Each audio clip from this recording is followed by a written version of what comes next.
여러분 안녕하십니까? 김현중 TV의 진행자입니다.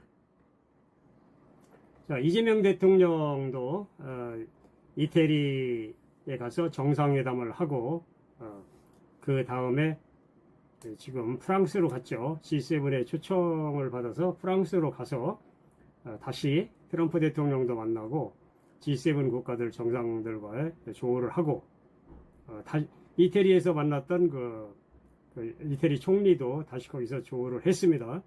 그런데 이제 지금 그 이란하고 미국하고 이란하고 이제 전쟁이 일단은 이제 종전이 되면서 이란의 그 재건 계획을 어떻게 하느냐. 근데 이미 그 협상 15가지 안에 들어가 있는 것 중에서 3천억 달러, 454조죠. 이거를 미국이 지원해 준다. 결과적으로 이제 미국이 주는, 미국 돈으로 주는 건 아니죠. 그거를 동결 자금이 한 1,000억 달러 된다고 그래요. 그러면 2천억 달러, 동결 자금 가지고도 턱없이 부족하니까 2천억 달러를 어디에서 조달을 하느냐.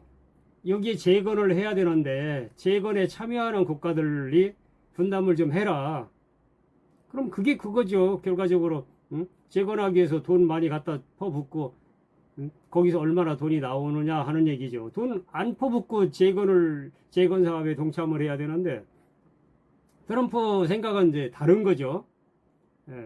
그리고 또 하나는 일단 뭐 트럼프 한번 면상을 한번 보죠. 면상이라고 미안합니다. 트럼프의 이미지를 돈을 안 준다더니 트럼프가 이란의 454조를 재건 기금을 검토하고 있다고 그래요. 이미 그렇게 그 얘기가 다 되고 있는 거죠. 그러면 이 재건 기금을 어떻게 조달을 하느냐. 이제 이런 거예요. 이런 건데 여기에 호르무즈 해협을 보호한다는 명목으로 여기에 참여해야 된다는 명목으로 G7 국가들 또는 여기 업적으로 참여했던 국가들이 내야 된다. 이제 이런 거예요. 한국, 일본 포함해가지고. 그러니까 이제 한국, 일본이 사실 많이 부담하게 될 것 같아요. 이제 봉을 쓰는 거죠. 쉽게 얘기하면, 우리말로 얘기하면은. 그래서, 이게 지금, 이제 예를 들어서, 이 호르무즈 해협을 이란이 관리를 하겠다. 그런데 이 또, 이렇게 한 반면에, 미국도 우리가 관리하겠다. 또 이렇게 나오고 있습니다. 그러면서 군함을 우리가 호유를 하고, 보호를 해주겠다. 이거죠. 그 대신 이제 보험료 형식으로 해서 받겠다. 어떤 형식으로 직접을 안 받는다 하더라도 보험료로 해서 올려받겠다 이거죠. 보험료가 이제 상당히 대폭 상승을 하는 거죠. 그럼 거기에 참여했던 보험회사들이 다 어디입니까? 미국에 있는 보험회사들이죠. 거의 다. 그렇다고 봐야 돼요. 그래서 한국도 원유를 그쪽에서 갖다 쓰는 마당에 안 할 수도 없고 트럼프가 얘기하면은 참여 안 한다고 할 수가 없죠. 그리고 이제 또 유럽이라든지 G7 국가들이 거기에 그 군사 뭐 함대라든지 이런 거를 파견해 달라고 하면은 안 할 수는 없습니다. 한국도 같이 해야 되고 지금 얘기 들어보니 얘기가 나오는 걸 보면은 오히려 이란이 호르무즈 해협을 관리한다고 하는 것보다도 미국이 관리하려고 그러는 거예요.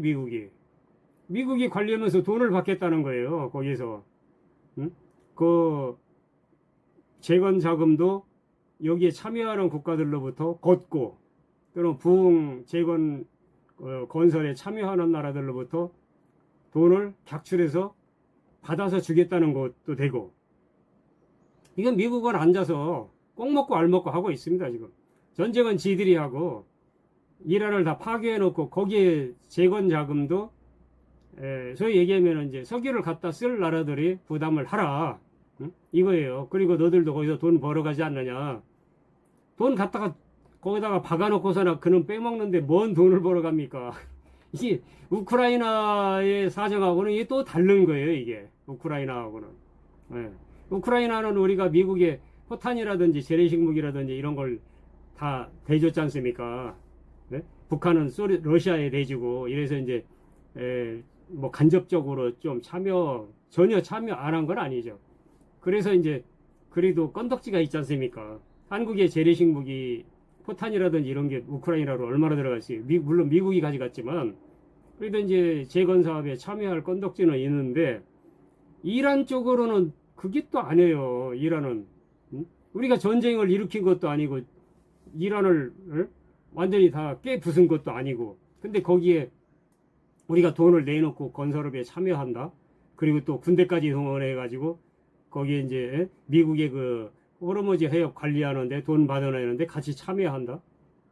그 명목상으로 다른 나라 군대들도 군함을 파견하고 해서 같이 호위해주고 항해 안전 항해죠. 이런 그 통행의 자유를 보장해주자. 이제 이런 명목으로 보험료를 올려 받겠다. 이제 이런 얘기예요. 그러니까 이게 돈으로 보면은 뭐 그냥 똔똔이 미국만 좋은 일 시키는 거지. 한국은 뭐 돈 벌어오는 거 별로 없고 똔똔이. 예. 우리말로 치면은 미안합니다. 똔똔이라고 그래서. 예. 그 정도인데 하여간 미국 그 장사꾼들 수단을 못 따라갑니다. 우리가. 예. 그리고 어쨌든 이재명 대통령은 이제 G7 회의에 참여를 해서 위상이 그래도 많이 올라갔죠. 그 이후에 G7 이후에 참여한 나라들이 브라질, 인도, 한국 세 나라죠. 큰 나라들은. 그 다음에 이제 뭐 아프리카에서 두 나라, 뭐 케냐하고 뭐 어디, 나이지리아인가 티니지인가 두 나라가 참여했어요. 그 이제 업적으로 형식상에 참여한 거고 아프리카도 참여하라 해가지고. 그러나 이제 국가 위상으로 봐서 한국도 G7, G10 안에 들어가야 된다. 이렇게 지금 논의가 어느 정도 되고 있다고 해요. 그리고 한국 무기라든지 방산업이라든지 이런 걸 유럽에서도 나토라든지 EU에서도 상당히 그 필요로 하고 있기 때문에 어떤 러시아나 중국에 대항하기 위해서는 한국이 거기에 필수적으로 참여를 해야 된다. 그렇게 지금 이제 분위기를 잡아가고 있는 것 같아요. 어쨌든 한국이 대단한 나라가 되긴 됐습니다. 여러분 감사합니다. 다음에 또 뵙겠습니다. 감사합니다.